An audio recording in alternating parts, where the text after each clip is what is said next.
examen oftalmológico. Ha sido como una especie de costumbre, mala costumbre de nosotros, de no volver a examinar los ojos.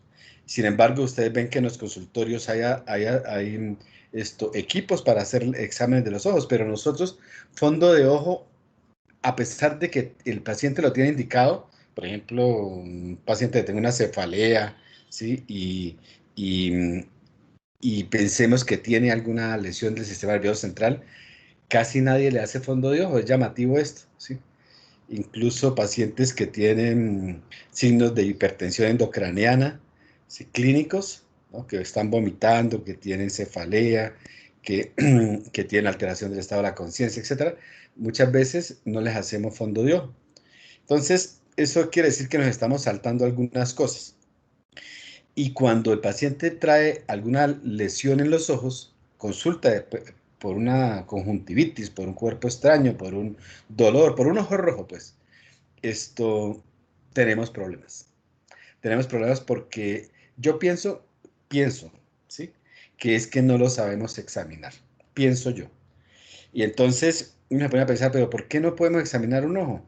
Entonces, tal vez porque la persona no se deja, ¿sí? Es como lo más frecuente. Es difícil a veces que uno force a una persona a abrir un ojo cuando el ojo le está doliendo porque tiene un cuerpo extraño. Y hay muchas otras patologías que también causan fotofobia y entonces la persona no es capaz de hacer la apertura ocular y entonces no podemos examinarlo y entonces terminamos remitiéndole al oftalmólogo porque tenemos la facilidad. O sea, nosotros aquí estamos en Bucaramanga, tenemos una ciudad donde hay oftalmólogos, ¿sí? Sin embargo, ustedes ven que en el hospital el oftalmólogo es de lunes a viernes y no incluye ni sábados, ni domingos, ni festivos, ¿sí? Entonces, muchos pacientes de esos se quedan sin valoración oftalmológica con ojos rojos los fines de semana. La única clínica que ofrece oferta consulta de urgencia 24 horas es la Foscal. El resto ninguna, ninguna. Ninguna clínica, solo la Foscal. Y el hospital en la mañana tiene oftalmólogo en urgencias. El resto ninguna clínica. O sea, ni Comuneros, ni las Chicamochas, ahora las 3 sedes que tiene, ni la Bucaramanga, ninguna. Ni la Merced, ninguna. Entonces, bueno, eso y estamos en Bucaramanga, ¿no? Se imagina uno pues en un pueblo, ¿sí? Entonces ya la cosa se hace más complicada. O en aquellos sitios donde efectivamente el oftalmólogo está, no sé, a horas en carro, a horas de chalupa, a horas sí, de unas distancias enormes que obviamente los pacientes no tienen acceso al oftalmólogo.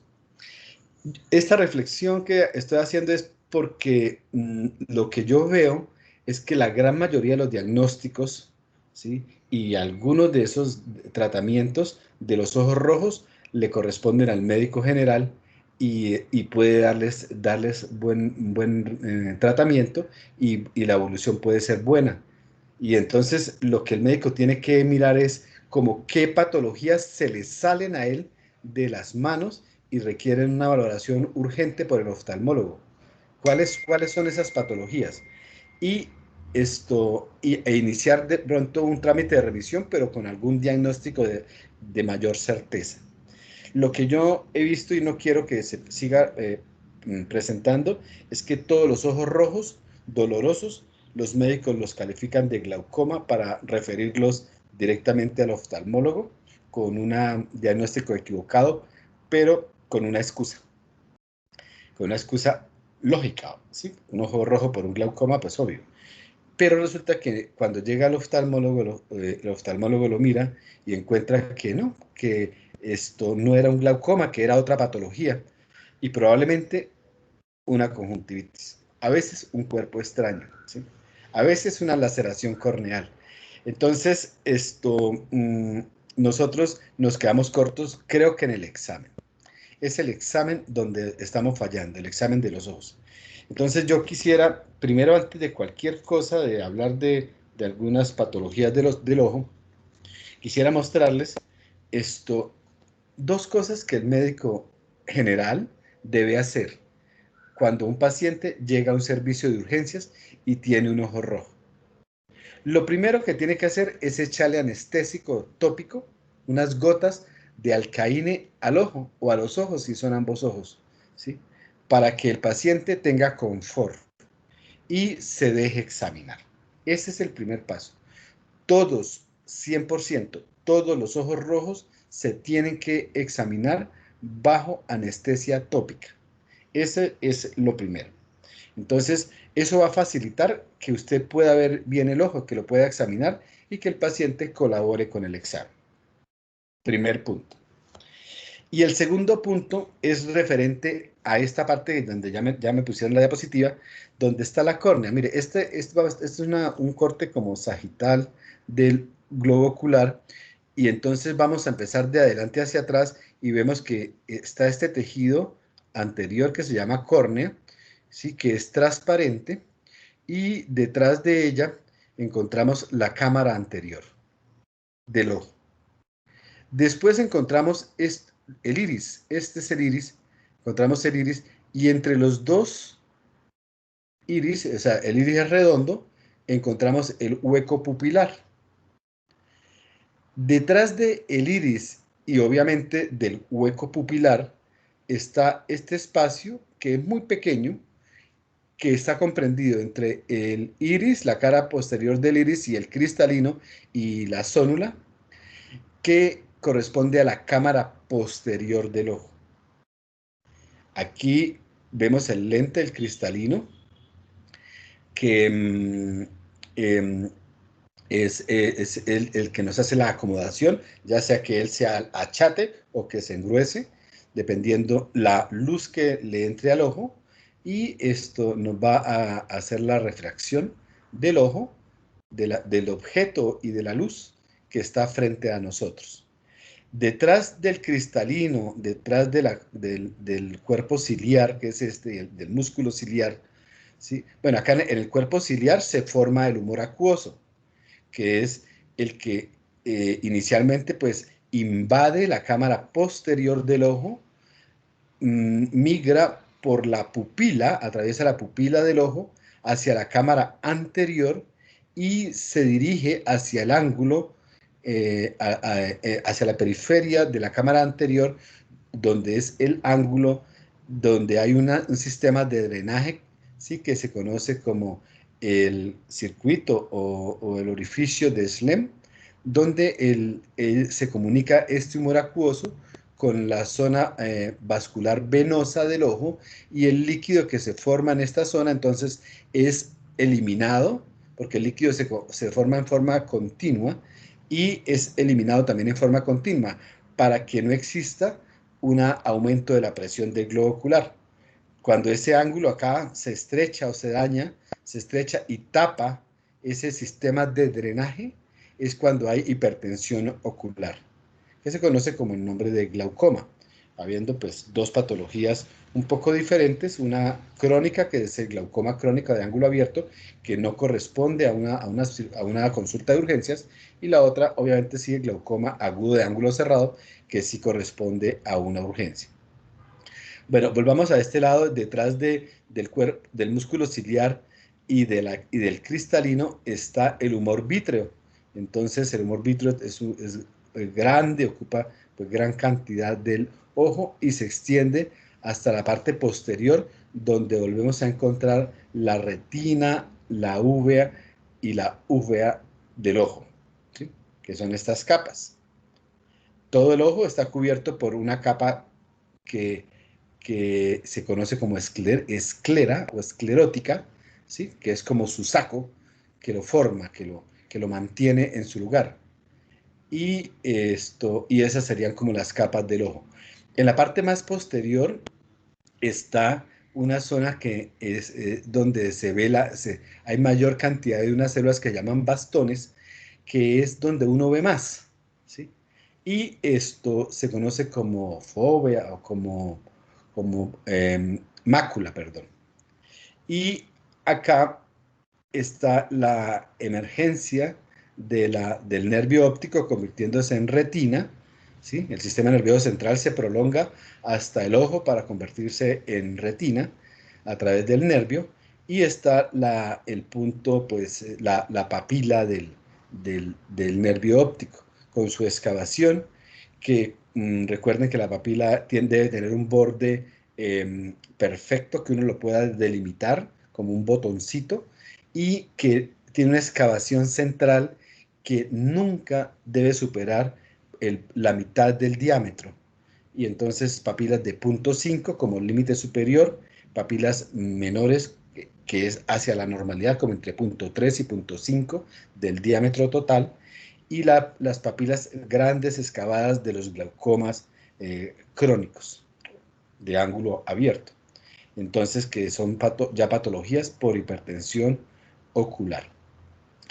Bueno, entonces hablamos de la anatomía del ojo, pero yo les había hablado de la anestesia tópica para que la persona se deje examinar. Hay no sé si en la pantalla, espérate a ver, si alcanzan a ver esta tira. Es una tira de un colorante, ¿sí? La muevo, sí la pueden ver, ¿verdad? Es una tira en la cual tiene un colorante que está acá en la parte anterior, ustedes lo ven allá de color naranja, ¿sí? Pero que se llama fluoresceína. Sin embargo, hay otros colorantes, como son la rosa de Bengala y el Lisemine Green, que son los que más se usan. La que más se usa en realidad es esta. Es un colorante que es muy importante para examinar los ojos, porque recuerden que la córnea, que la vimos acá en la parte anterior del ojo, tiene un epitelio, tiene 7 capas, pero en la parte, la capa más externa está formada de un epitelio plano que está perfectamente adosado de cada célula a la siguiente, que fije en esas uniones celulares. O sea, es perfecto. Uno no puede, la córnea tiene una película lacrimal que se va movilizando con el parpadeo de los ojos, y cuando un colorante como este, como la fluoresceína, esto, si la córnea tiene un daño epitelial o más allá del epitelio, digamos, más hacia la membrana basal o más allá hacia el estroma corneal, entonces el colorante se va a fijar en estas áreas. Y lo cual no ocurre en un ojo sano. En un ojo sano, el colorante se va a mover con la película lacrimal y no se va a fijar. Entonces, ¿para qué nos sirve? Porque todas las lesiones corneales, estoy hablando de las keratoconjuntivitis, por ejemplo, herpéticas, de los cuerpos extraños, úlceras corneales y laceraciones corneales, ¿sí? Se van a ver solo si ustedes usan un... Si no se usa, la córnea, probablemente nosotros con nuestros ojos no somos capaces de ver esos defectos epiteliales superficiales y se nos pasan por encima, o sea, se nos va el diagnóstico. Me preocupa la queratitis herpética, porque cuando es inicial, antes de que haya formado úlceras, esto es muy epitelial, muy superficial, y no vemos la lesión, excepto que uno tenga la córnea teñida y el colorante se haya fijado en el defecto arbóreo de la úlcera corneal inicial del herpes. Entonces, dos cosas hemos dicho. Hay que verle el ojo, póngale anestésico, y hay que examinar bien la córnea, póngale un colorante. Entonces los colorantes pues se consiguen, estas tiras se consiguen, pero también, por ejemplo, a veces uno las puede fabricar. Esta que yo les estoy mostrando pues viene en su empaque, ¿verdad? En un empaque. Eso es un poco costosa para algunos centros de médicos, entonces no las compran. Pero lo ideal sería que tuviéramos. A veces en la clínica donde yo trabajo, yo las preparo. Entonces, ¿qué hago?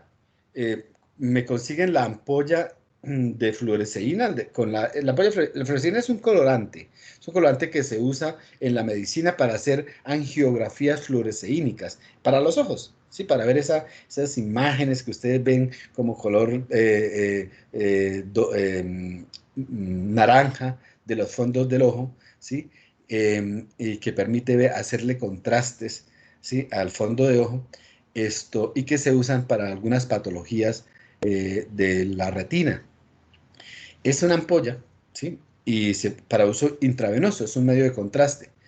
Pero entonces lo que nosotros hacemos en la clínica es conseguimos tiras, pero pues obviamente digamos que tiras, solo la tira, ¿no? La tira de un papel filtro, ¿sí? Un papel filtro número 4, las cortamos así en estas dimensiones, como de 6 centímetros. No, qué pena, es que no se ve. La tira, esa es la tira. Es que no vemos la cámara. Yo sí veo la cámara. Muchachos, por si acaso, es que deben ver la cámara del profesor, no la proyección. Sí, o sea, no, Verme a yo estoy mí. proyectando las diapositivas, pero el doctor en su cámara está mostrando las tiras. ¿Alguno ¿Cómo más? hago para que me salga? No me sale. Laura, ¿desde qué dispositivo estás? En los computadores se ve como abajito. Sí, no me sale. Ponen los participantes. Voy a mostrar cámara, a ver si te ayuda eso. Creo que no le sale si está en pantalla completa, por si acaso. No, no estoy en pantalla completa y no me sale, no sé por qué. A mí tampoco me sale y yo creo que es por... Si quieren, le dan en el usuario porque es web. del doc y le dan anclar pantalla. Clic derecho a anclar pantalla. Ah, ya, sí. Gracias, Fritz. Listo. Vale. Bueno, entonces mira, la tira esta, Gracias. entonces vamos a volver como no lo habían visto. Entonces la parte distal de la tira tiene la fluoresceína, ¿sí? Que es el colorante. Obviamente uno la embebe con gotas de alcaíne, ¿sí? Y esto ya le ha echado alcaíne a los ojos o al ojo que va a examinar y humedece la tira también y en el fondo de saco inferior mete la tira. La mete ahí segundos, 1 o 2 segundos. Este colorante es súper escandaloso, o sea, es apenas usted lo pone ahí con la película lacrimal que tiene y con el anestésico, de una vez se difunde por todo el globo ocular, ¿sí? Entonces, el colorante, pues obviamente, donde hay defectos, o sea, heridas, ¿sí? O cuerpos extraños, él se va a fijar. Entonces, eso nos ayuda porque nosotros entonces vamos a ver la lesión. Les contaba que nosotros la podemos preparar también, las tiras de fluoresceína, usando un papel filtro número 4, cortamos las tiras, ¿sí? Y echamos la ampolla en un frasco de orina, por ejemplo, de recoger orina, y metemos las tiras en el frasco, ¿sí? La punta de las tiras, las mantenemos unos segundos y después las sacamos, el mojote de tiras, y lo podemos guardar en otro frasco que no tenga pues el más colorante. Este colorante y en ese papel pues eso se va a absorber y va a invadir el papel como hasta la mitad por lo menos, que es lo que nos interesa. Y tenemos unas tiras caseras hechas por nosotros mismos y las podemos guardar en la nevera de urgencias. Eso es lo que yo hago en la clínica para poder tener las tiras cuando no nos las compran. Entonces las preparamos con una ampolla de fluoresceína. Bueno, la siguiente diapositiva. Doc, dos preguntitas un poquito técnicas. Sí. La primera, pues, antes de examinar con la tira, pues, hago la analgesia, ¿no? Aplico la analgesia tópica. Analgesia primero, coloración después. ¿Y cuánto tiempo demora el analgésico en actuar? Menos de 10 segundos. Listo. O sea, usted le aplica el alcaíne y la persona siente un ardor, un poquito de ardor en el ojo, un poco, porque por su pH, y en 10 segundos la persona no tiene ningún dolor en el ojo y se lo deja abrir o lo abre espontáneamente, ¿sí? Entonces el alcaíne o la tetracaína, ¿sí? Es el anestésico que se usa para eso. es, es como está dentro del pozo. Gotas y un frasco dura pues, muchísimo tiempo. También se debe guardar, ¿sí? Es otra instrucción. Son goticas, ¿no? ¿Y cuántas se Es gotas, colocan? es gotas. Con 1 a 2 gotas, no necesita más. 1 a 2 gotas es suficiente. Listo, gracias. Bueno, pasemos a la siguiente. Es lo mismo, es la misma anatomía, tal vez más gruesa, ¿sí? Donde vemos la córnea, la pupila, la córnea, la pupila, el iris, la cámara posterior que está entre el iris y el cristalino, y la cámara anterior que está por delante del iris y de la pupila, y por detrás de la córnea. Esos son los detalles que el médico tiene que conocer para que cuando hable de glaucoma sepa en qué parte está el problema.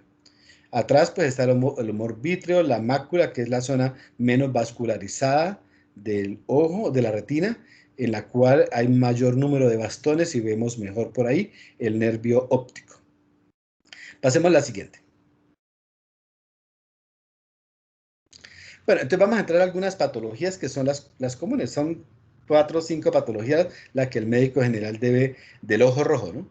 Que el médico general debe como conocer para que con eso evacúe la gran mayoría de las consultas. Vamos con las conjuntivitis. Las conjuntivitis, hay 3 tipos de conjuntivitis, pero al médico, ¿qué le interesa? Solo las bacterianas y las virales. ¿Por qué? Porque las que son alérgicas, sí que también causan ojo rojo, generalmente la persona las conoce desde mucho tiempo atrás, porque las alergias esas, la atopia, eso es desde la niñez hasta pues, la vida adulta, y las personas empiezan a tener esa rinorrea y ese prurito y ese rascado, y empieza el ojo a ponérsele rojo y todas esas cosas, y entonces ellos casi nunca van a urgencias por esto, porque es una patología que ellos saben que es con antihistamínicos, ¿sí? Orales, más no con un manejo de urgencias en la consulta de urgencias. Entonces esa consulta casi que nunca la van a ver. Ustedes van a ver ojos rojos con secreción por conjuntivitis bacterianas o virales. Esas son las 2 patologías que ustedes van a ver. Y va a ser muy importante que ustedes se acostumbren a algunas cosas de estas 2 presentaciones de las infecciones oculares bacterianas o virales, y es sus características. Entonces, pasemos a la siguiente.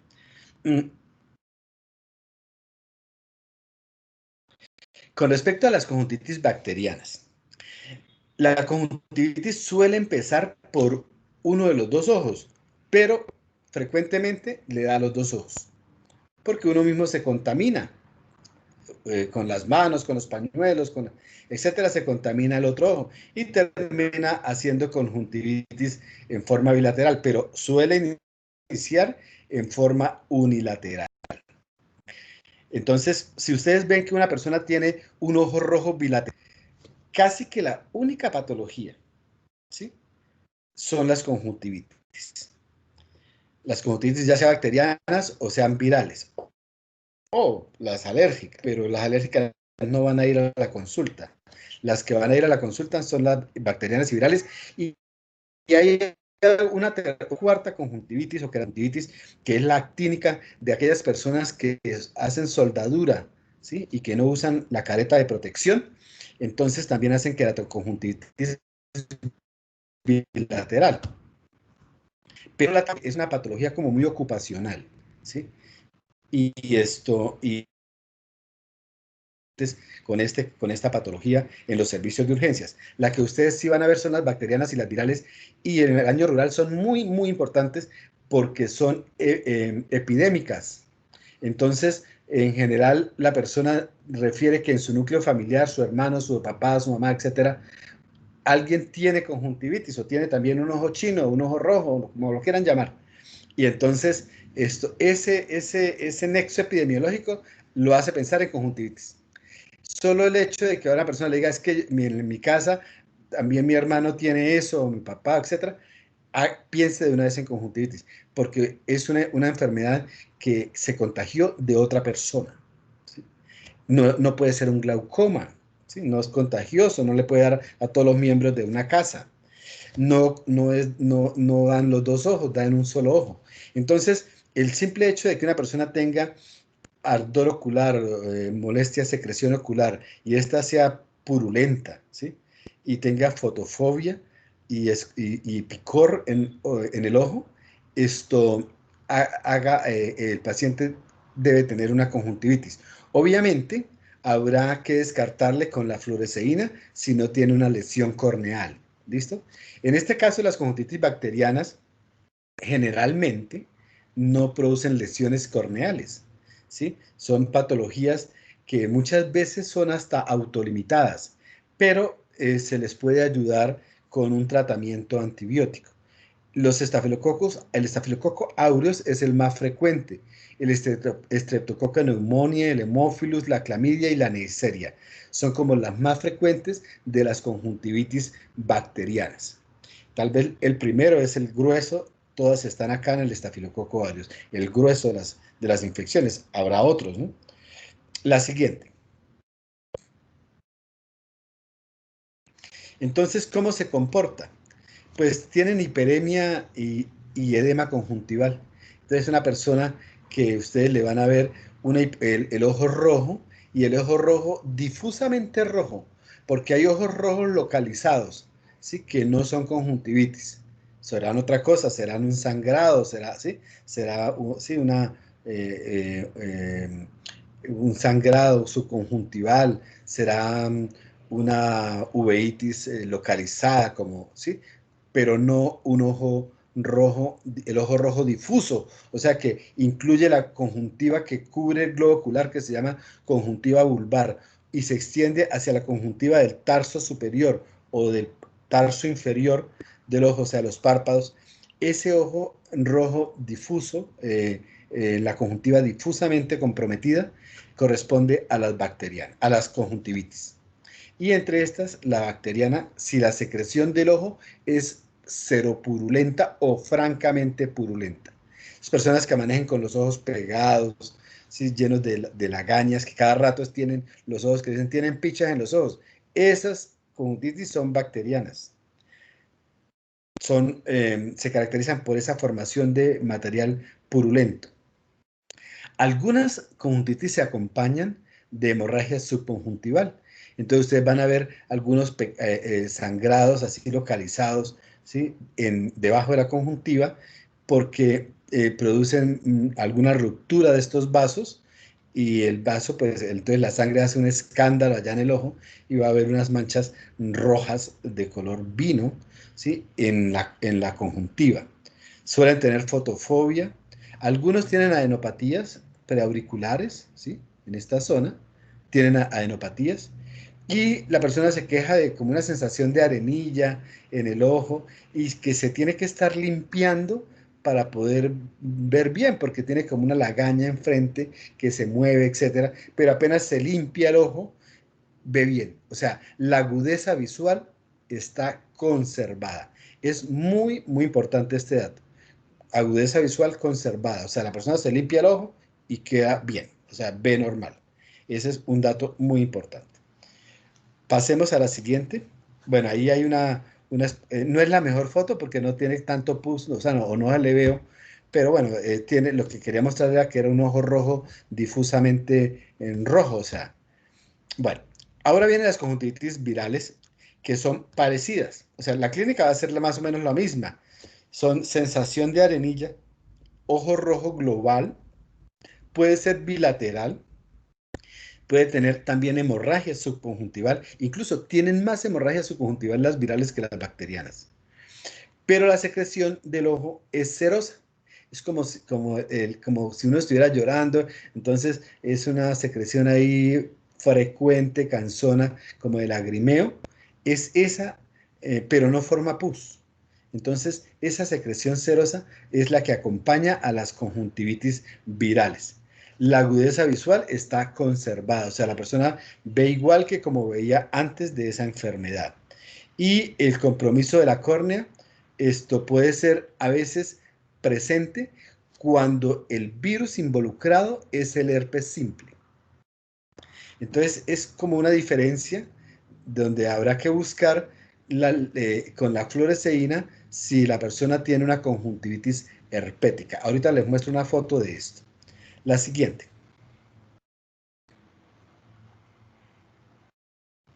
Entonces, del lado izquierdo aparece un ojo que tiene una lesión arbórea, ¿sí? Sobre la parte interna del ojo, ¿sí? Que está teñida con la fluoresceína. Si no le hubiéramos echado fluoresceína, probablemente no vemos esta lesión dendrítica. Esta lesión es muy importante verla porque el tratamiento de estas conjuntivitis incluyen medicamentos antivirales. Y si nosotros no identificamos esta lesión, entonces probablemente vemos como el ojo que está ahí al lado, la figura B, en la cual está el ojo rojo, pero no le vemos nada en la córnea porque no tiene colorante. Pero si le echamos el colorante, aparece esta lesión y entonces llamaría mucho la atención.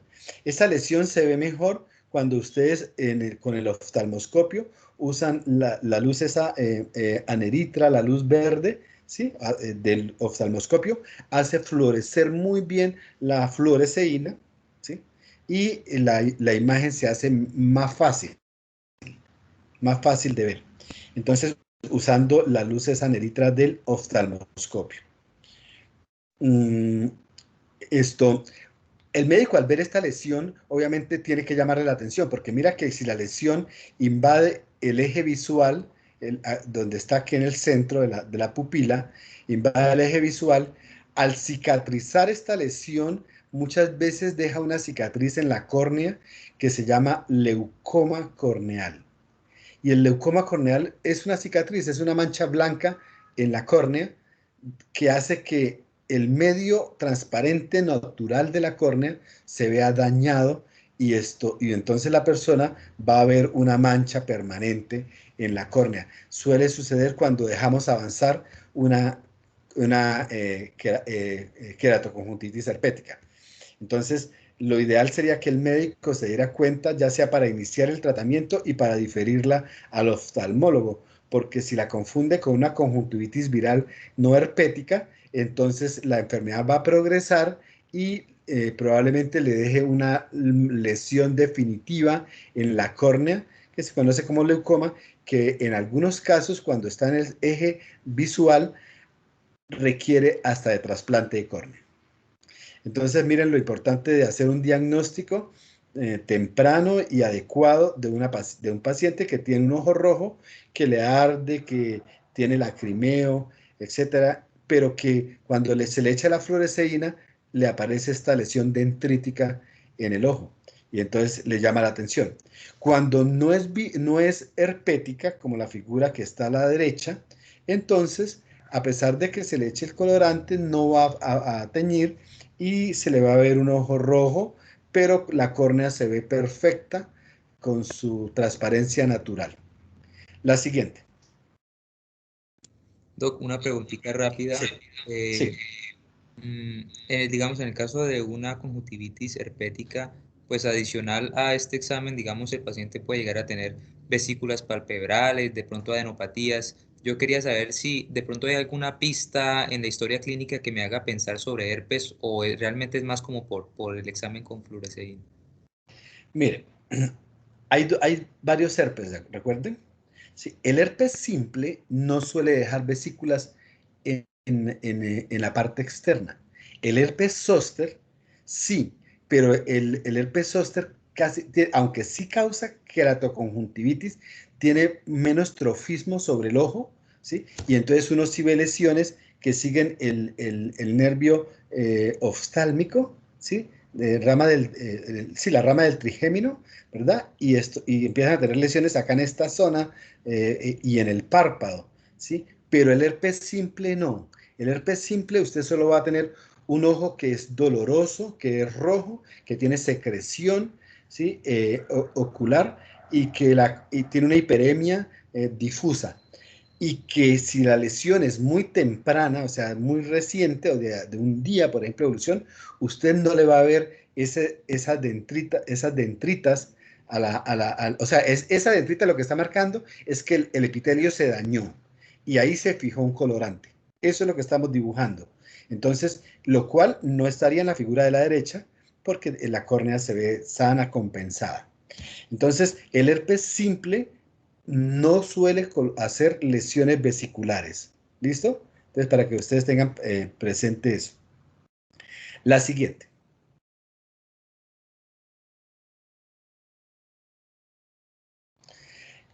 Vamos a ver qué les vamos a hacer a estas conjuntivitis.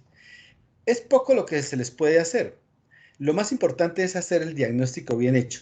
La conjuntivitis es una enfermedad que se autolimita casi en la gran mayoría de los pacientes, excepto la herpética.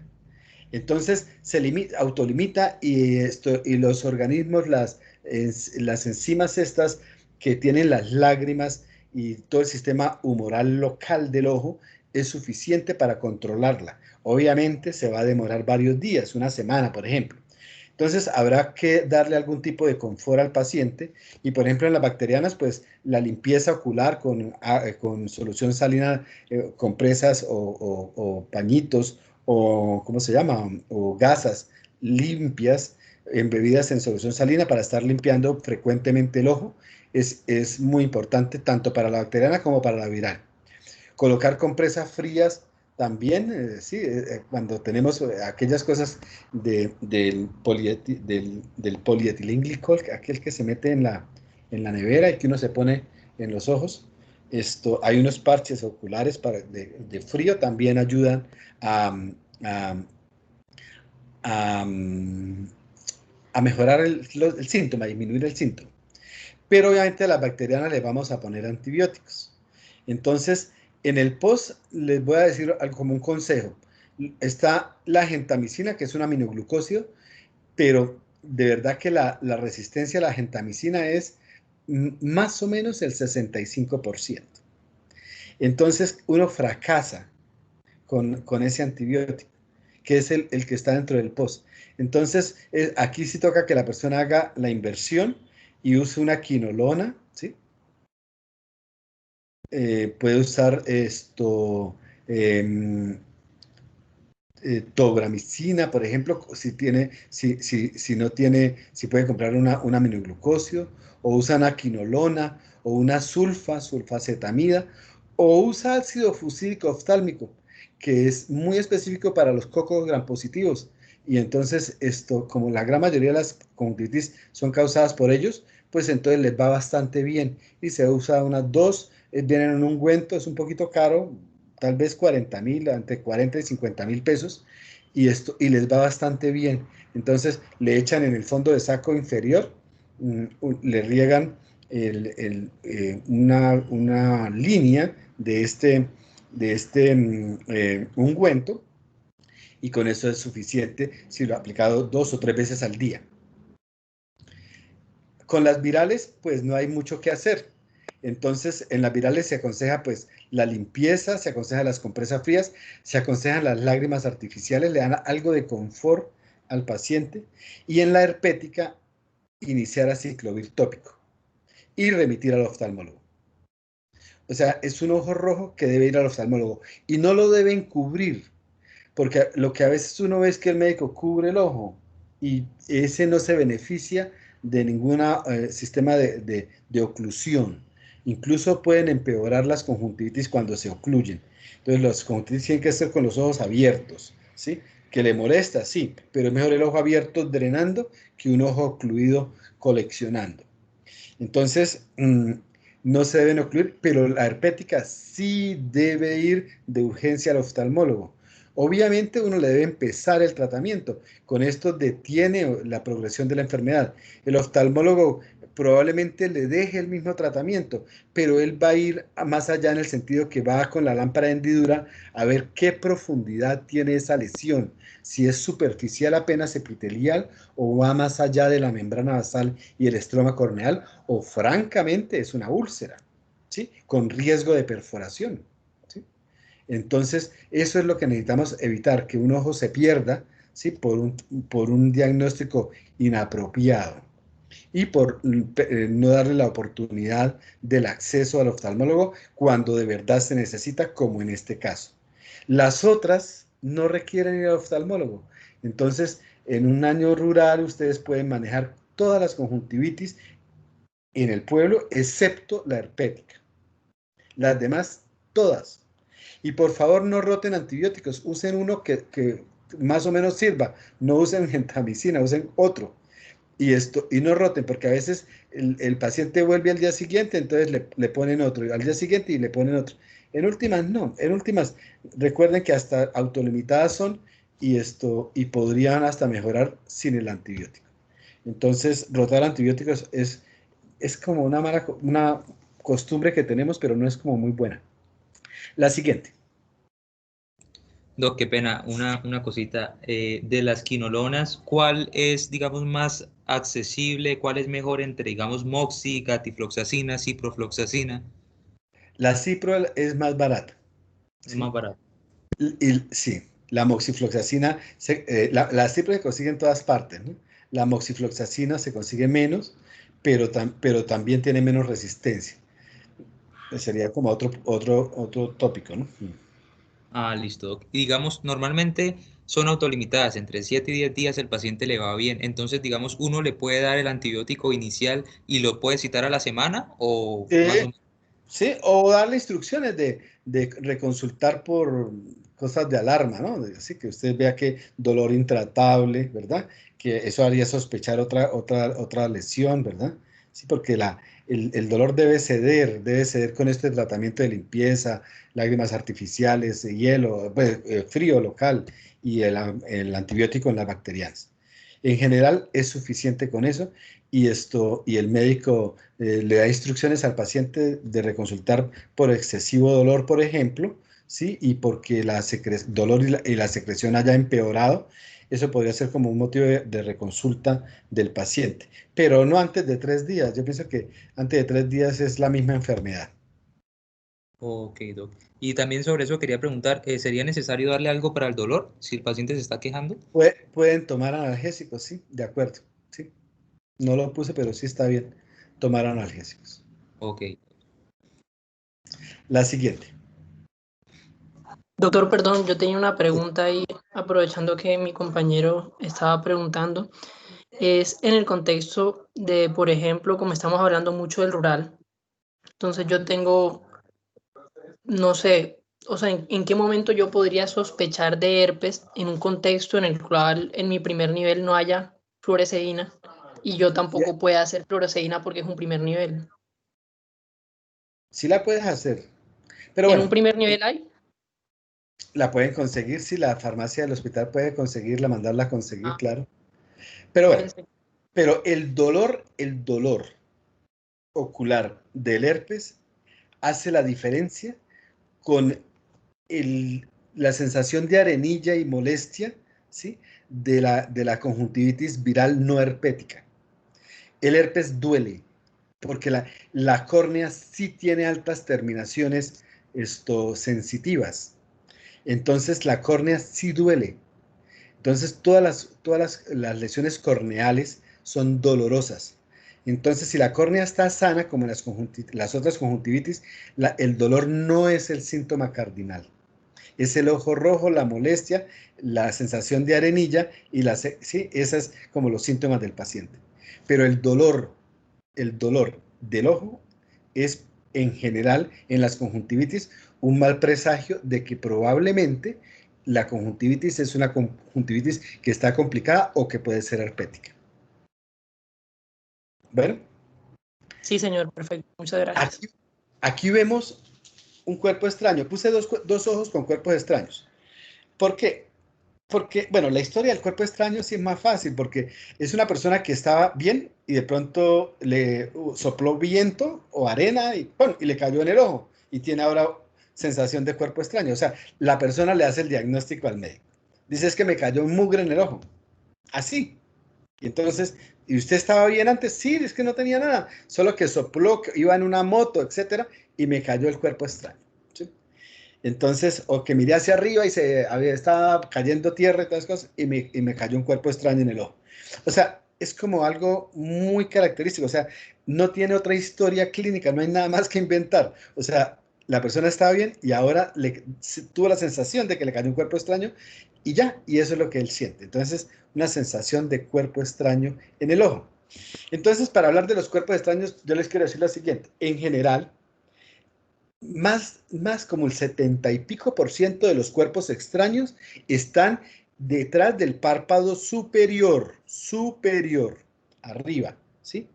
Allá están. ¿Por qué? Porque el parpadeo es en esta forma, es de arrastre, y el párpado superior cubre casi que todo el ojo y es el que arrastra hacia arriba. El inferior no tiene esa movilidad, ¿sí? Entonces es menos frecuente abajo, muy frecuente arriba. ¿Listo? Obviamente, el cuerpo extraño se debe examinar también con anestésico tópico, porque es que el cuerpo extraño es muy molesto. La persona no quiere dejarse abrir el ojo, porque obvio, le duele, le molesta. Entonces, si usted le echa anestesia, le permite abrir el ojo. Entonces, el médico debe coger las pestañas del párpado, y con un hisopo colocarlo sobre ellas y evertir el párpado. Y ver la parte tarsal, la conjuntiva tarsal de ese ojo, porque suele estar allí. Casi que 2 o terceras partes o un poco más están arriba en el tarso superior. Entonces hay que buscarlos allá. Entonces, primer paso, cuerpos extraños, búsquenlos en el fondo de saco o en el tarso superior, porque el movimiento de barrido que tiene el párpado los arrastraría hacia allá. Bueno, ese es como un consejo. Ahora, van a ver otros cuerpos extraños que quedan en la córnea. Como están viendo en el lado izquierdo, puse uno en el cual está en el limbo esclerocorneal, ¿sí? Pero tiene una lesión rara. Mira que se ve negro y se ve amarillo, se ve naranja, ¿sí? En la periferia del cuerpo extraño. Entonces me llama la atención. Cuando hay cuerpos extraños de origen metálico, ¿sí? Por la escoria esa que hay en las calles, ¿sí? O el cuerpo es impactado, empieza a dejar un herrumbre alrededor de su cuerpo extraño, que es negro y de este color naranja. Ojo con eso, porque este cuerpo extraño, uno lo podría sacar, porque usted diría, pero está fácil, está en la periferia de la córnea, o sea, donde la córnea no sirve para nada, porque por ahí no va a haber nada, ¿sí? La agudeza visual está en el eje visual, ¿sí? Allá arriba no. Obviamente uno lo puede hasta retirar, ¿sí? Uno podría coger un hisopo, lo embebe en alcaína, en tetracaína, y le hace un barrido allá, chan, y se queda con el cuerpo extraño en el hisopo. Listo, de acuerdo, pero ¿y el resto? O sea, el tatuaje que tiene ahí, que le dejó, ¿qué va a pasar con eso? Si ese tatuaje no es removido, no cicatriza la córnea. La córnea no va a cicatrizar por encima del hierro, del serrumbre de ese tatuaje. Entonces, si ustedes ven esto, ese cuerpo extraño debe ir, a pesar de que está periférico, uno se arriesgaría a quitarlo, ¿sí? Ese cuerpo extraño lo pueden quitar, listo. Pero es mejor que ese paciente vaya al oftalmólogo. ¿Por qué? Porque tiene que hacerle un fresado. Hay una fresa que es como un lapicero, yo no sé si ustedes la han visto, el oftalmólogo impulsa y limpia la parte epitelial del ojo, o sea, toda la parte más periférica, más superficial, perdón, de la córnea, y entonces quita todo ese herrumbre. Entonces le causa como una úlcera, listo. Pero después con el ojo cubierto, la córnea vuelve a epitelializar y cierra el defecto. Entonces, ojo con esa figura. La puse a propósito. Ahora puse lo contrario, un cuerpo extraño que está muy cerca del eje visual, pero que no se le ve más nada, se ve solo y se ve como muy superficial. Entonces, también el médico se puede arriesgar a quitarlo con un hisopo, ¿sí? También bajo anestesia local, y retirarlo. Y listo. Y ese ojo lo puede ocluir y le puede hacer un control al día siguiente. En general, un cuerpo extraño como este que yo puse de ejemplo, esto no deja ninguna cicatriz, es muy pequeño, muy superficial. Entonces, habrían como varios sitios o varios cuerpos extraños que uno puede quitar. Los que están arriba en el tarso, obviamente, se los puede quitar todos. Los de los fondos de los fondos de saco de los párpados también. Y ojo con los que están en la córnea, porque si el que está en la córnea está muy en el eje visual, pero está muy impactado, por ejemplo, probablemente no lo pueda quitar o no sea capaz de quitarlo. O el que tenga ese rumbre que lo puede quitar, listo, pero le va a quedar esa lesión que no se deja epitelializar posteriormente. Entonces le va a quedar una úlcera en el ojo y va a progresar, se puede sobreinfectar y obviamente le va a causar muchos problemas al paciente, hacia el paciente. Entonces ese iría al oftalmólogo. Preguntas de cuerpo extraño. El cuerpo extraño es bastante importante porque esto es frecuente. O sea, yo estoy hablando de las cosas que ustedes van a poder hacer, no de las cosas que no van a poder hacer. Las cosas que no van a poder hacer son las que obviamente van para el oftalmólogo, pero estas cosas que son frecuentes son las que ustedes pueden hacer, diagnóstico y tratamiento. Entonces, obviamente, uno retira un cuerpo extraño como el que está al lado derecho de la figura derecha y prácticamente queda curado el paciente, ¿no? O si está en el fondo de saco, también queda curado el paciente y no requiere, pues, mayor cosa. Probablemente sí se le podría aconsejar ocluir el ojo por un día y control al día siguiente. Puede ser, nada más. No requiere ningún tipo de tratamiento antibiótico ni esas cosas, ¿vale? La siguiente. Vamos a hablar de unas patologías que hay que hacer el diagnóstico, pero que sí se salen ya del ámbito del médico general, ya no son, pero el médico general sí tiene que diagnosticarlas para poderlas remitir en forma oportuna al oftalmólogo. Las anteriores eran del campo del médico general, o sea, donde ustedes se van a defender muy bien. Estas ya la cosa cambia porque el sistema de diagnóstico es un poco difícil y el tratamiento también, o sea, no corresponde a la esencia de la formación de un médico general, pero sí le corresponde hacer el diagnóstico, que es lo que se pide. Entonces, la uveitis anterior, se pone anterior porque hay dos zonas. Yo no sé si usted me puede mostrar la primera diapositiva, por favor. La primera, retrocedemos para ir a... Ok, la siguiente, esa. Aquí. Entonces, ¿qué es anterior y qué es posterior? Sería la pregunta, ¿sí? Entonces, el ojo tiene una especie de ecuador que está un poquito por delante del verdadero ecuador de la circunferencia ocular. No es tan redondo el ojo, ¿sí? Pero bueno, entonces ese ecuador se conoce como pars plana, que estaría en esta zona, ¿sí? Donde termina el músculo ciliar. Entonces, todo lo que está por delante de esa inserción del músculo ciliar o de la pars plana se conoce como segmento anterior del ojo, ¿sí? Incluso hay una especialidad en segmento anterior. Y lo que está por detrás de esta zona se conoce como segmento posterior. Entonces, ustedes verán aquí los retinólogos, ¿sí? O sea, los de segmento posterior. O sea, hay hasta especialidad para la parte anterior y para la parte posterior del ojo. Entonces, una persona puede tener una uveitis anterior propiamente dicha, o una uveitis de la pars plana, que se conoce con el nombre de pars planitis, o una uveitis posterior. Serían como las tres. Vamos a dividirlas solo en dos para no confundirnos. Uveitis anterior y uveitis posterior. ¿Listo? Volvamos a la diapositiva en la cual estábamos.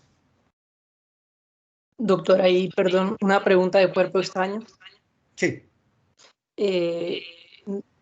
Pues yo creo recordar que a los que son cuerpos extraños vegetales, por ejemplo, de un carpintero o de alguien que esté en un Son bosque difíciles. y además toca ponerles antifúngico o algo, Sí. ¿es mejor remitirlos o qué hace uno? De acuerdo. El cuerpo extraño vegetal suele ser difícil de manejar por la sobreinfección que tiene de tipo por hongos. Y son unos gérmenes todos raros, difíciles, resistentes a muchas cosas, que como no son habituales en nosotros, los antibióticos, los antifúngicos a veces hasta fracasan. Entonces, todas las lesiones por cuerpo extraño de madera o vegetal, ¿sí? Que tengan lesión de la córnea, deben ir al oftalmólogo. Listo, muchas gracias, doctor. Bueno, volvamos a la diapositiva de la uveitis. Qué pena, una aclaración. Entonces, para decir anterior y posterior, ¿es a partir de la inserción del músculo ciliar? Sí, acá en esta zona, sí. Digamos que desde el punto de vista clínico, ¿usted cómo lo haría? Desde donde usted ve el ojo, o sea, desde el fondo de saco, ¿sí? Desde ese fondo de saco hacia adelante es el segmento anterior. Y de lo que usted no ve porque es detrás del fondo de saco, hacia atrás, es el segmento posterior. Ah, O sea, como anatómicamente uno, lo que está uno mirando, ¿no? Porque a veces le ponen a uno una referencia, pero uno no ve el músculo ciliar, entonces de nada le sirve. Entonces, lo que usted logra ver hasta el fondo del saco, todo eso que usted ve es segmento anterior. Y lo que no ve, porque está hacia atrás, es el segmento posterior. Ponga la siguiente. Bueno, entonces, primero que hay que partir de la etiología. La etiología es bastante rara, la mitad de ellas son autoinmunes. Entonces, casi siempre son en mujeres, es más frecuente, es unilateral. La uveitis anterior es unilateral, no van a tener un ojo rojo doloroso bilateral, ¿sí? Y diagnóstico de uveitis. O sea, si es bilateral, ya digan, no, ya no es ni uveitis ni glaucoma agudo. ¿Sí? Ya, de entrada digan no es, porque es bilateral. Pero si es unilateral, cabe. Entonces, en general está dentro de las personas que tienen enfermedades reumatológicas, artritis reumatoidea, la espondilitis anquilosante, son las dos enfermedades que más se acompañan. También están la psoriasis, en Kawasaki, en sarcoidosis, y hasta el 50% es idiopática, imagínense. Entonces, la estudian mucho, pero no se llega a nada. Muchas veces los oftalmólogos se quedan a mitad de camino y dicen, no, tratémosla, es una uveitis porque tiene toda la clínica y los signos de la uveitis y no vale la pena llegar a un diagnóstico que si se sale de esto, ¿no? Digamos de la artritis reumatoidea o de una espondilitis o de una psoriasis. Dicen, no tiene sentido seguir estudiando eso. Entonces, para decirles que el diagnóstico etiológico muchas veces no es fácil ni para el oftalmólogo, ¿sí? Hacer el diagnóstico clínico, sí, pero la etiología verdadera a veces es difícil. La siguiente. Bueno, entonces vamos a poner acá cómo va a ser el ojo de una persona de esas. Primero, se va a quejar de dolor ocular unilateral. Ojo rojo. El ojo rojo va a ser más rojo alrededor de la córnea, o sea, periquerático. Va a ser más rojo a ese nivel. Y a medida que se aleja de la córnea, a medida que se aleja más hacia los fondos de saco, pues desaparece o disminuye la hiperemia. Eso es importante para el médico general. Va a haber unas cosas que ustedes van si cuando uno tiene el detalle de pronto de empezar a mirar bien, van a ver que la córnea se pega al cristalino. Y entonces empieza a hacer como avance perdón, la córnea no, el iris, se pega al cristalino. Entonces ese iris empieza como a sinequiarse, a adherirse al cristalino, y la córnea, la pupila que suele ser redonda, ¿sí? Se vuelve irregular, como achatada, se llama discórica. Entonces van a tener una pupila que no es normal porque no es tan redonda, o no es redonda, ¿sí? Es ovalada o irregular, achatada, ¿sí? Entonces, es una pupila diferente a la del ojo normal, ¿sí? Entonces, es una pupila que está sinequiada, adherida en algunas veces al cristalino, y eso hace que se vea irregular, no se vea redonda. Se conoce como, pues técnicamente sería discórica, ¿sí? Sería la palabra. Va a haber a veces un precipitado cuando se le mira con detalle, casi siempre, bueno, aquí está fácil de ver que es cuando ya se ha precipitado esas proteínas que se forman en la uveitis anterior, y esas células que también se decantan, producen una especie de pus o hipopio a nivel en el fondo de la cámara anterior. Entonces uno ve algo anormal que no debería haber, ¿verdad? Eso, esto es otro de los signos. Y el otro es que la pupila suele ser más pequeña que la otra.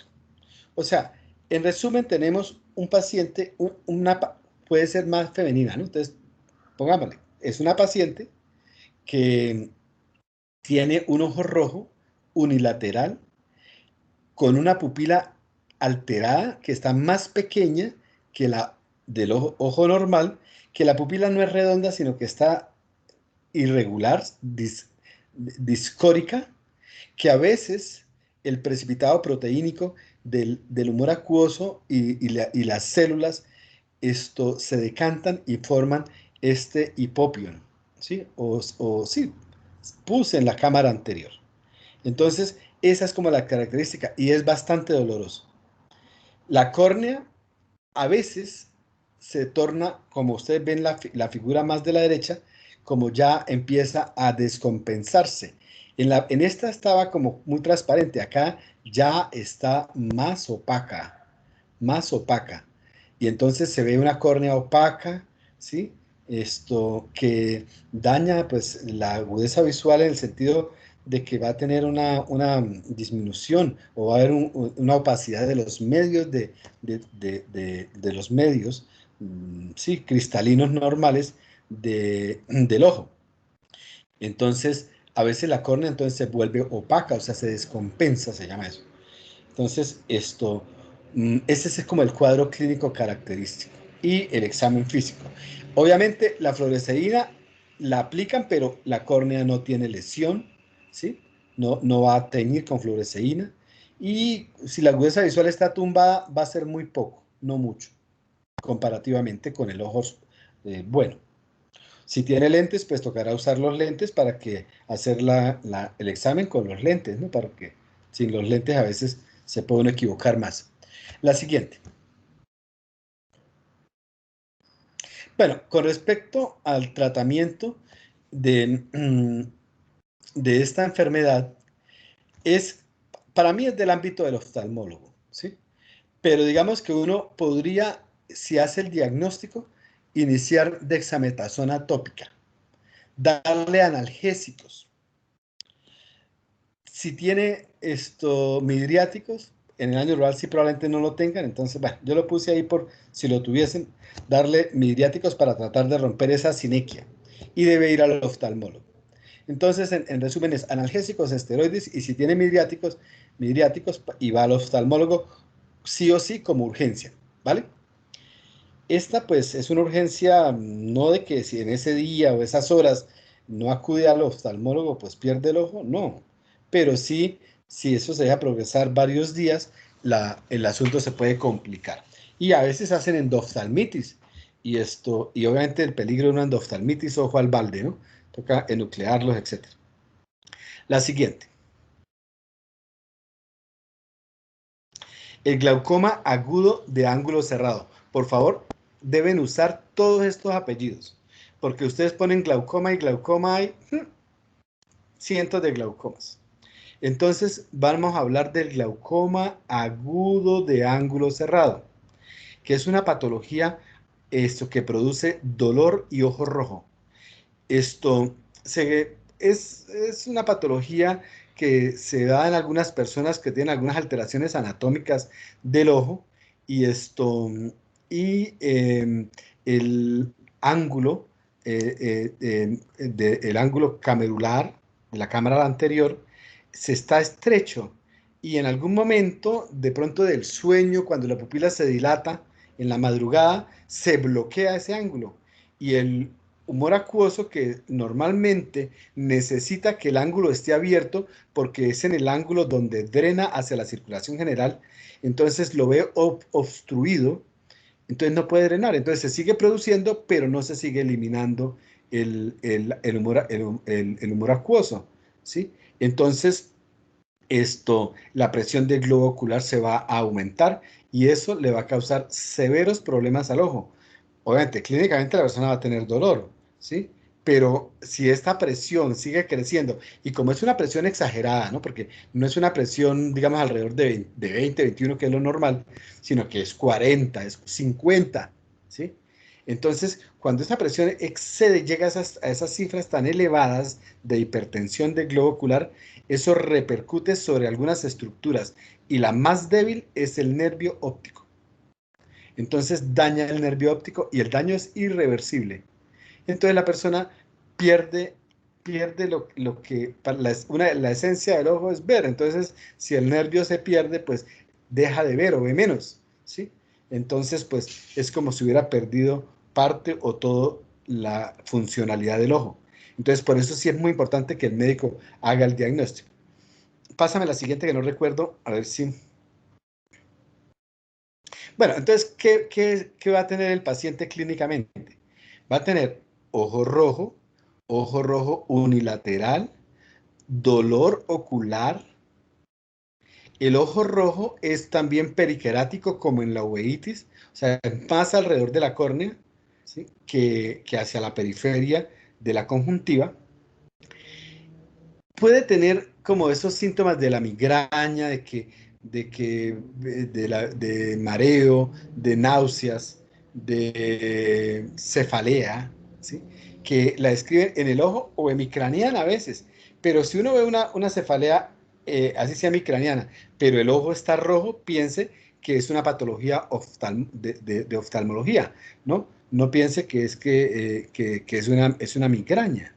Entonces, cuando la migraña, entre comillas migraña, produce ojo rojo doloroso, piensa en un glaucoma.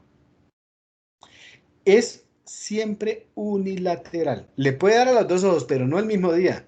Sería como, o sea, baloto más revancha. No, eso no va a suceder. Es una vez de un ojo y otra vez en el otro ojo, pero no al mismo tiempo. La agudeza visual. La agudeza visual es uno de los parámetros que más nos ayuda en el diagnóstico y está caída, tumbada. Digamos que si la persona tiene una visión buena, digamos 20/20 en ambos ojos, y ahora tiene en el ojo comprometido 20/200, o sea, tumbada la agudeza visual, o ve apenas bultos o luz, etcétera, obviamente pues eso llamaría mucho la atención. Entonces hay que hacerle agudeza visual. Casi que a todos los exámenes oftalmológicos uno les debería hacer una agudeza visual, así sea burda, gruesa. Lea acá, mire cuántos dedos tengo, etcétera. O sea, algo de agudeza visual de un ojo y del otro, ¿sí? Para que uno se dé cuenta en qué contexto está el paciente. Si el ojo rojo ese le causa disminución de la agudeza visual, es porque tiene algo grave, como un glaucoma agudo de ángulo cerrado. La pupila de ese ojo, ¿cómo es? Es una pupila grande y fija. O sea que hay una anisocoria, uno ve una pupila grande en el ojo afectado y normal en el ojo no afectado. Y esa pupila grande le pone la luz y sigue siendo grande, no se contrae, no se cierra. La otra sí reacciona normal a la luz, o sea, se cierra con la luz. Entonces, ese es otro dato. Otro dato diagnóstico es que la córnea se puede tornar opaca. La córnea se torna opaca y entonces no se ve con la misma transparencia como la del otro ojo, por ejemplo. Uno debería comparar siempre con el otro ojo qué tan transparente es, sí, porque uno debe tener los ojos más o menos iguales el uno al otro, excepto cuando ha tenido enfermedades o cirugías, etc. Pero cuando no, son muy iguales, los ojos son muy iguales. Y lo otro es el hipertono ocular. Entonces, el médico le hace paloteo al ojo y en el lado afectado está tenso, no se deja palotear, no se deja comprimir, que es lo usual. Entonces, encuentra un hipertono de ese ojo. Entonces ya tiene como un síndrome completo, ¿no? Es un paciente que tiene un dolor ocular, que el ojo está rojo, que no tiene pues lagañas purulentas, esas cosas no, que es unilateral, que la hiperemia es periquerática, que tiene como una migraña con síntomas neurovegetativos, que tiene disminución marcada de la agudeza visual, la pupila está grande y fija, y que la córnea está opaca, y que está hipertónico el globo ocular. Entonces, con esos datos un médico general puede hacer el diagnóstico. Y obviamente hay que remitirlo al oftalmólogo, pero con diagnóstico. Algunos médicos usamos en algunas situaciones tratamiento, porque no siempre los oftalmólogos están esperando a los pacientes. Recuerde que los oftalmólogos trabajan hasta el viernes, los que trabajan hasta el viernes, hasta las 5 de la tarde, y otros se toman el viernes como un sábado y desaparecen de la esfera de la urgencia a partir del mismo jueves en la tarde. Ellos no son grandes luchadores como nosotros o como ustedes, ¿sí? Ellos estudian oftalmología buscando un confort en su vida también, y lo consiguen. Entonces, yo no los estoy criticando, sino lo que critico es el acceso del médico porque si ellos hicieran turnos o cosas otras, pues tendríamos más acceso a ellos. Pero en general el acceso a oftalmología, a pesar de ser Colombia una potencia en oftalmología, está siempre limitado. Y para decir potencia, ¿por qué lo digo? Porque en Colombia a una persona le pueden hacer cirugías de los ojos oftalmológicas en una clínica, por ejemplo, como la Foscal, como en la Barraquer de Bogotá, como en la clínica oftalmológica del Caribe en Barranquilla, como en la clínica, bueno, oftalmológica esa del Valle, ¿sí? Y en Medellín también hay varios centros de alta complejidad oftalmológica, y es igual que lo operaron en París, en Nueva York, en Tokio. El resultado es el mismo, porque la tecnología y las personas entrenadas existen en este país, existen en las grandes capitales. No estoy hablando de Quibdó, de Mitú, y eso no, allá no hay nada. Pero acá en las capitales más importantes sí existe. Entonces Colombia es una potencia en oftalmología a nivel mundial, ¿sí? Incluso las primeras cirugías refractivas se iniciaron en la clínica Barraquer. El doctor Barraquer hizo la técnica aquella de la queratomileusis, que era quitar una tajada de la córnea para tallarla y volverla a pegar y tratar la miopía. Esa fue la primera cirugía que hubo, esa made in Colombia. No fue hecha en los Estados Unidos.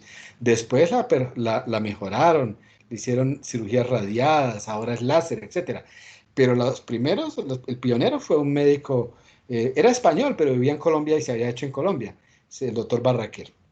Entonces, y desde ahí es la fama de Colombia, y hay muchas cosas de la oftalmología que si ustedes se ponen a preguntar, son son iguales aquí en Colombia que en cualquier ciudad capital del primer mundo. Bueno, entonces con esta clínica el médico va a hacer el diagnóstico de un glaucoma. Pasemos a la siguiente.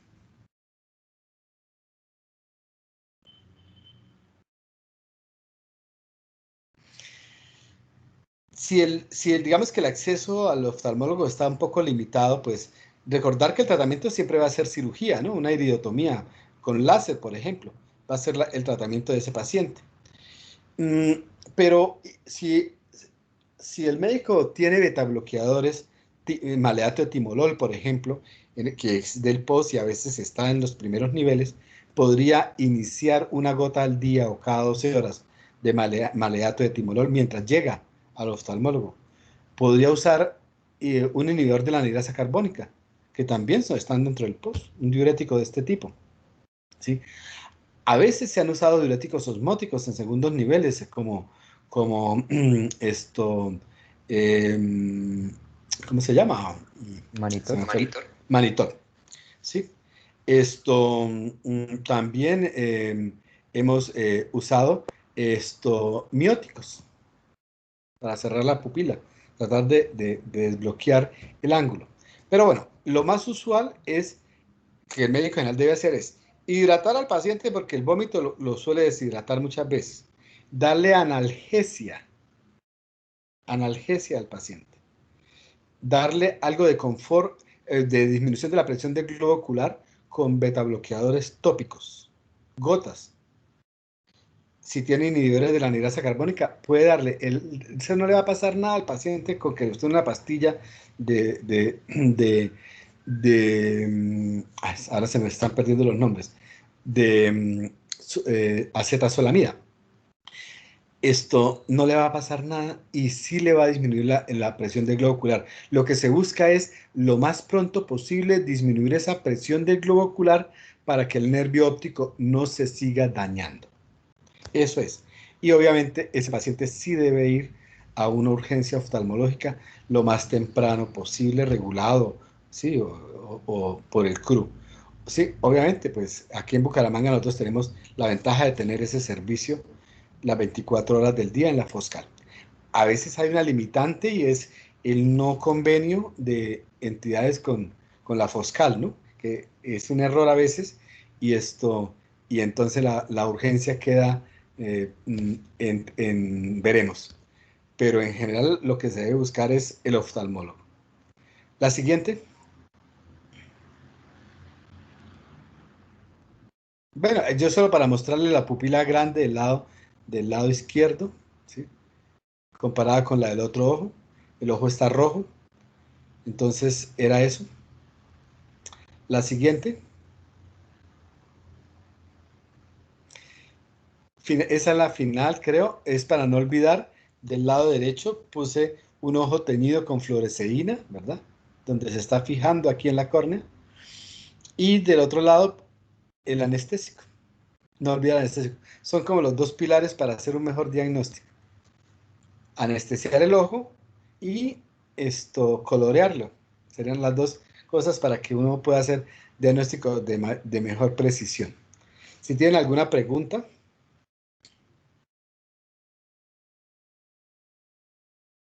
Doctor, entonces para aclarar, el glaucoma de ángulo abierto agudo, sí sería para llevar De al ángulo paciente cerrado. Cerrado. De ángulo cerrado. Ese sí sería el de llevar al paciente en ambulancia para la remisión. Sí, el otro glaucoma no se lo menciono porque no es una urgencia. Por ejemplo, una persona puede tener su vida casi normal y tener un glaucoma de ángulo abierto, o sea, tener una hipertensión ocular. Se da cuenta cuando de pronto dice, pero es que yo ya no veo, pero eso es al cabo de los meses, y va al oftalmólogo y le hace una tonometría y le encuentran la presión elevada, pero él nunca tuvo ojo rojo. O sea, por eso no va a ser una urgencia. El glaucoma crónico de ángulo abierto no es urgencia oftalmológica. El diagnóstico es casi cuando muchas veces es tardío, e incluso es una de las primeras causas de ceguera por eso, porque la persona no tiene síntomas, se da cuenta es cuando deja de ver. Entonces, se convierte pues en un problema porque nunca se hizo un control, nunca fue al oftalmólogo, entonces nunca se lo diagnosticaron. Pero el glaucoma agudo de ángulo cerrado sí es una urgencia, porque es que el dolor es infinito. Listo. Y en el caso de una uveitis anterior, ¿eso sí puede ser una remisión más tranquila o también? No, es una remisión también urgente, pero no, tal vez tenga menos riesgo de que da más tiempo. En horas le podría decir, le da más tiempo, digamos que el glaucoma agudo uno quisiera que llegara el mismo día, ¿sí? El mismo día. La otra uno decía, bueno, si llega en los 2 primeros días, podría como darle el chance de que la enfermedad no le va a causar grandes problemas por esa demora, ¿no?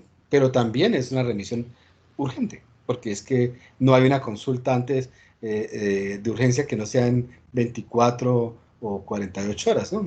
Las consultas de oftalmología, las demás son meses, 1 mes, 2 meses. Vale, gracias. Entonces, mira, en resumen, yo lo que yo quiero, digamos que no es, si ustedes se dieron cuenta, no es algo mágico de nada, sino invitar a examinar el ojo, invitar a tener una clínica en la cabeza, conocer las patologías que nos pueden causar problema y las cuales podemos solucionar en primeros niveles, y conocer aquellas otras que le pueden causar problemas al paciente y que no podemos solucionar, pero que sí tenemos que advertir, hacerles un diagnóstico. Ese era como el mensaje que yo les tenía. ¿Vale? Doc, unas preguntitas. Listo. La primera es sobre la hemorragia subconjuntival no traumática, que pues que yo leí que era algo pues más o menos banal, que realmente no es algo que tiene que alarmarlo a uno, pero entonces, o sea, eso uno lo maneja con lubricante ocular y ya, o como hay. Exacto. Mire, la hemorragia subconjuntival no traumática es una patología que asusta al paciente, porque usted se levanta normal y eso y se va para el baño, y ¡ay! Tengo el ojo rojo, ¿sí? Y ve lleno de sangre, ¿no? Entonces, obviamente la persona pega el grito en el cielo. Entonces, es más lo que podemos hacer para calmarla que tratamiento. Entonces, lo más importante es que usted le debe decir al paciente, mire, ¿cómo está viendo? Dice, bien, ¿sí? O sea, esa persona está viendo normal, a pesar de tener un ojo con un sangrado subconjuntival, porque eso no altera la agudeza visual. Ese es el primer tranquilizante, ¿sí? El primer diazepam de ese paciente es que ella sepa que está viendo igual que con el otro ojo, ¿sí? Porque a uno lo que le interesa de los ojos es que vean, no más. No es que estén rojos o no, es que vean. Entonces, eso hay que invitarlo a hacer el examen de uno y del otro ojo para que convencerlo de que el ojo no está afectado, tiene una hemorragia en la conjuntiva, o sea, en la parte externa del ojo, pero la esencia del ojo, el nervio óptico está sano. Listo. Eh, mm, que el paciente siempre se va a alterar por tener un ojo rojo que le va a durar una semana. Entonces, el otro aliciente, no crea que esta tarde le va a pasar, no, le va a demorar varios días, ¿sí? Una semana. No le diga menos de una semana porque va a regresar. No, que él me dijo 5 días y llevo 6. No, dígale, más de una semana, ¿sí? Para que el paciente sepa que eso no se va a curar rápidamente. Ahora, ¿usted toma aspirina? Sí, sí tomo. Ah, ok. Usted es hipertenso y ahora está hipertenso. Entonces, buscar algunas causas, ¿sí? Como la hipertensión no controlada, ¿sí? El uso de antiagregantes, incluso de AINES, ¿sí? Esto en algunos pacientes. Tocará suspenderlos por esos días mientras que la persona vuelve a tener un ojo normal o optimizar el tratamiento de la hipertensión arterial. Sería como las cosas. Pero en general, no, sí es una urgencia por el susto del paciente, pero no le va a pasar nada. No le va a pasar absolutamente nada. Vale, Doc, gracias. Y otra preguntita sobre la conjuntivitis en neonatos, que generalmente es por Neisseria. Es muy grave. Sí, pero digamos, o sea, digamos, supongamos que en el nivel que está uno pues atiende el parto y todo, digamos, tiene la poca fortuna de que el neonato desarrolla eso. Pues leyendo sobre el tratamiento, pues aparte de los lavados, me confunde un poco el tratamiento antibiótico. Hablan de ceftriaxona, dosis sistémica, intravenosa y adicional un antibiótico tópico, y ese es el que me confunde, porque en una parte hablan de penicilina y en otra de acitromicina. Pero penicilina tópica no hay, ¿sí? No, o sea, uno puede usar, por ejemplo, una sulfa, ¿sí? A los niños no les causa mal las sulfas, ¿sí? Que también tienen algún beneficio en la blenorragia. Casi siempre esta patología es grave. Casi siempre ustedes van a ver que la secreción es una secreción entre amarillo y verde. Sí, es abundante. Usted la acaba de limpiar y ya tiene otra vez. La vuelve y la limpia y ya tiene otra vez. Y entonces el riesgo de que un niño de esos haga una endoftalmitis y después una meningitis, etcétera, es alto. Ese niño que tenga una conjuntivitis del recién nacido y que tenga esta alta producción de material purulento, debe, además de iniciar el tratamiento, como usted lo está diciendo, remitirlo a pediatría, a neonatos, porque probablemente se va a complicar o se puede complicar. Ok, listo, gracias. Bueno, ¿para mañana qué tenemos? Para mañana sería estatus convulsivo. Vale, listo. Entonces mañana nos vemos. Ah, pero entonces la pregunta mía, ¿lo podemos hacer a las 3:30, por favor? Es que no puedo a esta hora. Yo sí puedo, no sé los muchachos que están en medicina legal. Ah, tal vez ellos no puedan, pero el grueso lo puede hacer, ¿verdad? El grueso de ustedes. Es que de verdad no pueden en este horario. Por parte de medicina legal ya en ese horario podemos, no hay problema. Ay, muchas Ah, bueno, gracias. entonces sí se puede. Entonces 3:30 mañana. 3:30 mañana, vale. Listo, Listo. gracias. Muy Vale. amable. Gracias a Chao. usted. Bueno, Buenas noches. Chao. Muchas gracias. Hasta luego. Buenas noches, gracias. Gracias, doctora. Hasta mañana. Hasta luego, gracias.